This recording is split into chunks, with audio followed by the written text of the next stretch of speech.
The US economy is on the brink of a crash. Now, this is the reason why Powell doesn't dare to hike rates and he paused in June. That's also another reason why Janet Yellen is now admitting the obvious once again. In a recent testimony to Congress, Yellen warned America that decoupling from China would be disastrous.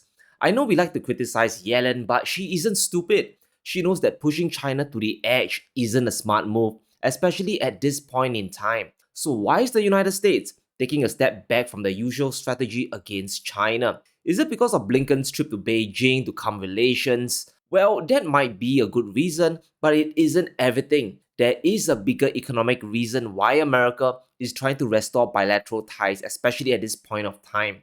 And here's the truth: it's because the United States doesn't want China to dump their US Treasury bonds any further. Since the start of 2022, China has gone from over $1 trillion in US Treasuries down to 859 billion. They have been jumping ship for almost 12 months straight. Now, what if China continues to exit their bond positions? What if they don't play ball anymore? It's that serious that Congress just instructed Janet Yellen to make preparations and be ready for a situation when China dumps all of their US treasuries overnight. Understand that the US sees this as a clear and present danger. According to Congress, we did a tabletop exercise, and in response to sanctions against a Chinese scenario of a Taiwan invasion was that China, the second largest foreign creditor of US treasuries, would dump their $859 billion in treasury securities. And this is a very important topic that we have to cover today because it's all about timing. Now, in normal times, China dumping treasuries will hurt their own economy more. But in today's multiverse of possibilities, we are now in the eye of a perfect storm for the United States. We have de-dollarization happening and a situation of high interest rates that's threatening to crash the economy. And these two hurricanes are going to collide with each other. Now, there's a reason why China still holds a ton of US treasuries. We can see that since China joined the World Trade Organization, the WTO, in 2001, their holdings of US bonds exploded.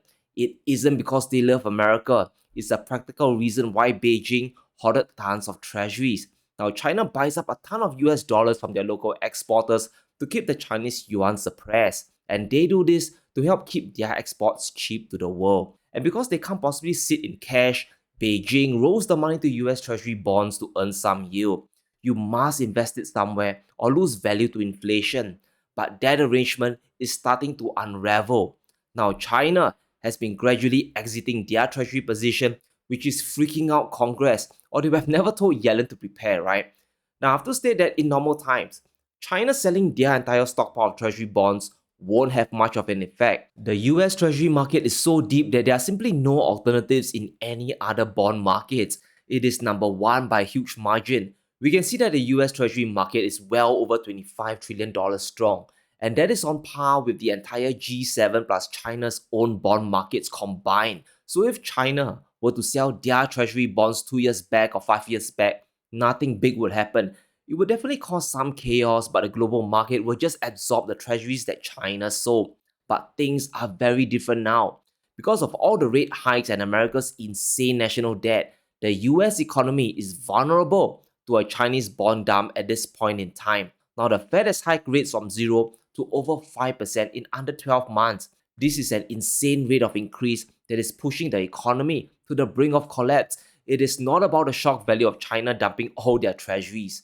As comments on Twitter pointed out, China's holdings are only around 2.8% of outstanding US debt, but it's about the liquidity problems that a Chinese bond dump will create. This could trigger even more selling. It's not just about the notional value. In fact, Peter Schiff pointed out a very interesting fact that I bet many of us didn't immediately realize. Hong Kong, which is a part of China, also holds $230 billion worth of treasuries. So China as a whole still controls well over $1 trillion worth of treasury bonds. And this is very concerning because the economy today is in a very fragile state. One wrong move, and this economy built on cheap credit could come crashing down like a house of cards.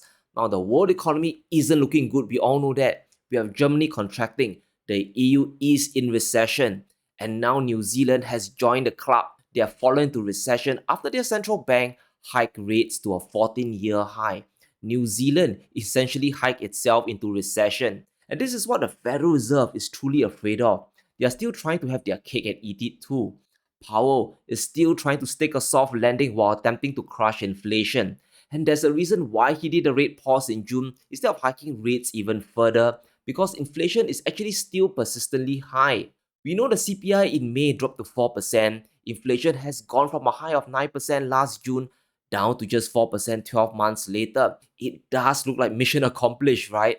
But don't be tricked by this number, guys. Inflation is still a big problem. We need to look at reality. The Fed doesn't really track the CPI. They are more concerned with core inflation, which is at 5.3%. That is higher than interest rates, and it shows that the Fed funds still need to go higher or at least maintain the rate for now.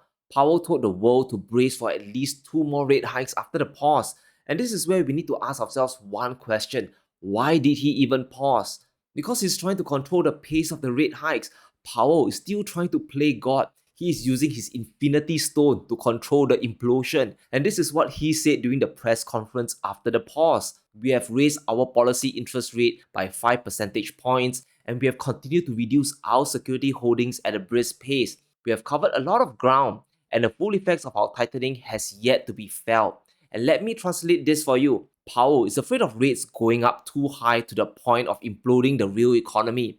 He still can't choose between crushing inflation or the economy. And what we have is a global economy that's slowing down. Consumption in Europe has gone down, we know that. And just recently, the Chinese central bank cut interest rates to stimulate their own economy as well. China can't save the world this time because their reopening isn't fantastic either. Their exports are falling because global demand just isn't there. So you can see the situation America is really in. They can't rely on global consumption anymore. The entire world is slowing down. They have to depend on their own domestic consumption to save the day. And if there's any sudden interest rate shock, the American consumer will be crushed. Demand destruction will push the US economy into a recession. China dumping US treasuries now is a real danger, especially if they release everything at once. Remember that China is actively de-dollarizing. It doesn't make sense for them to hold treasuries because if they do, China will be effectively funding America's own efforts against themselves. And yes, this dump will hurt China as well, 100%. They'll be losing a ton of money selling US bonds now, where interest rates have risen so high. But let's focus on the effects a treasury dump will have on the US economy, especially in today's economic hell. This could open up a big can of worms. Now, the first is how a sudden spike in interest rates could trigger yet another banking crisis in the United States. Now, over the past 90 days, three US banks have collapsed: Silicon Valley Bank, Signature Bank, and First Republic, all crashed because of the big rise in interest rates. And putting up a story from Bloomberg, US banks have $620 billion of unrealized losses on their books, and this was back at the end of 2022, which means the losses have likely compounded even further. The problem with banks today is their loan books are filled with long-term bonds and securities, so as interest rates go up, their values take a big hit and they can't sell them without taking a huge loss. And these are called held to maturity securities. The banks bought these bonds hoping to hold them until they mature. Just look at the pink lines in this chart, guys. This shows you how much long-term bonds these banks are holding. They have all spiked well above their other liquid assets. And why did SVB crash? Because they leveraged up too much on these longer-term treasuries, and when the Federal Reserve hiked interest rates, their values came crashing down to earth, causing SVB to become insolvent. And many other banks like Wells Fargo and State Street are also holding a ton of these bonds. So if China actually dumped their US debt holdings, this is equivalent to a phantom rate hike. Remember, when you sell enough bonds, you can crash bond prices and spike yields up, right? It puts additional pressure on the financial system. And let's quantify the impact of a Chinese treasury dump. Just how much will it affect interest rates? According to calculations from the Federal Reserve, China dumping around $1.2 trillion worth of bonds equates to a 30 basis points hike on the low end and 60 points on the higher end. So we can safely assume today it will probably result in a 25 to 50 basis points rate hike in the 10-year, but it could be much more than that. Every time interest rates go up, bond values take a beating, especially for longer term bonds. In calculations by Fidelity, A 1% rise in interest rates can mean almost a 10% drop in bond prices in the 10-year Treasury. And if interest rates climb by 2%, it could crash bond prices by at least 17%. This is the damage done to the balance sheet of the big banks, the small banks, the regional banks that we can't ignore. Now, the big banks can easily ride out the storm, but it is the smaller regionals that will be in trouble once again. Now, the big problem with a Chinese treasury dump is the timing, guys. It's all about the timing. If this was 2015 or 2020, this would be a non-event. But today, American banks are facing another liquidity crisis, and this is being set up by the US Treasury itself. Let's set up a stage. We know to prevent further bank collapses, the Federal Reserve created the infamous Bank Term Funding Program, or the BFTP. It is a backstop that allows banks to take their underwater bonds to the Federal Reserve for cash. Now, the insane part is how banks will take no haircut and get the full value of their collateral bonds. Even if their bonds were down by 20%, they will still get 100 cents on the dollar.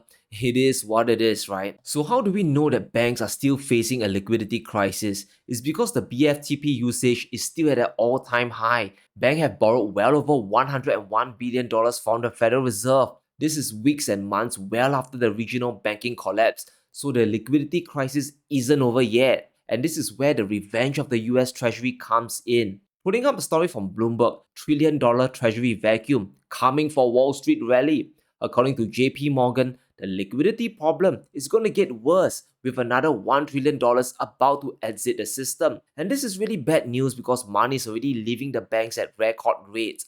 Because of the US debt ceiling deal, Janet Yellen has to sell well over $1 trillion worth of treasuries to keep the US government functioning. And this move threatens to suck even more money out of the financial system. JPM believes that such a liquidity drawdown could crash bonds by another 5%, and it is essentially a rate hike of 37 basis points for the riskier bonds. Now, you would think that the market would just absorb all of Yellen's new bonds, right? After all, these are US treasuries. They are not some third world sovereign debt. And normally, you will be right. But it doesn't make sense for banks to buy new treasury bonds from Janet Yellen just yet. Sure, if we look at the bond yields today, they look great for treasuries. On the short end, we have yields well above 5%, while the 10-year is around 3.8%. But either way, you still encounter liquidity issues. You have to wait for months to years for your bonds to mature to escape any losses, especially when interest rates are still going up. Now the banks can earn more money on their cash reserves. They can simply throw it into the Federal Reserve own reverse repo facility. Not only can they earn 5% on their money, they can also take it out the next day. So it is as good as instant liquidity. And that is what these institutions need right now, because a bank run, guys, is always around the corner. In other words, the Federal Reserve has created a liquidity trap that they can't escape from. So just imagine if China dumps their treasury holdings at the same time when the US Treasury is trying to sell new bonds to the market. What if they sell another $1 trillion together with Janet Yellen? This could flood the market with tons of bonds and spike yields higher, which could trigger another banking crisis. Depositors could see this sudden spike in yields and think to themselves, wait a minute, yields are now heading to 6% or higher. Why am I still staying in banks? It doesn't make sense. I'll take my deposits and run to money market funds to earn a higher return. And this is a double whammy that the US government is really worried about. The timing of such a dump couldn't be any worse.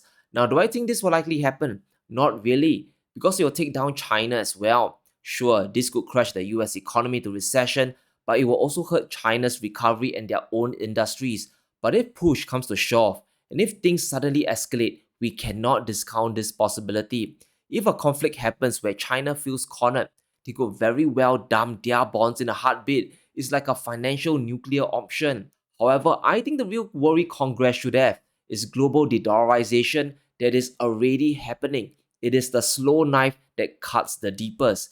And because of all the sanctions and the dollar weaponization, we all know that countries are moving to gradually trade outside of US dollars. We have France selling LNG in yuan in a historic trade with China. Saudi Arabia is also considering other currencies outside of the dollar, and now even Egypt is planning to ditch the dollar in trade with the BRICS bloc. It is essentially death by 1,000 cuts. Now, each event might seem like a joke or a futile effort by the world to de-dollarize, but when you sum them all up, it's a real credible threat. Now, this is America's biggest blind spot, but guess what? They are slowly waking up to reality. Yellen has gone on record telling Americans to prepare for the US dollar to decline as the world reserve currency. She cannot deny the obvious for much longer. And listen to what she has to say. We should expect over time a gradually increased share of other assets in reserve holdings of countries, a natural desire to diversify. And this is why Yellen is warning Congress not to decouple with China or face a big disaster. She knows if you push China too far, there could be big economic consequences. China might hurt itself 100%, but the United States will also suffer, especially with its highly leveraged economy. So I think America will take a step back. I don't think they want to push their luck any further by antagonizing China. I believe they'll try to normalize relations because their own economy is extremely fragile today. And I'm hoping for relations to normalize, but of course, I could be wrong.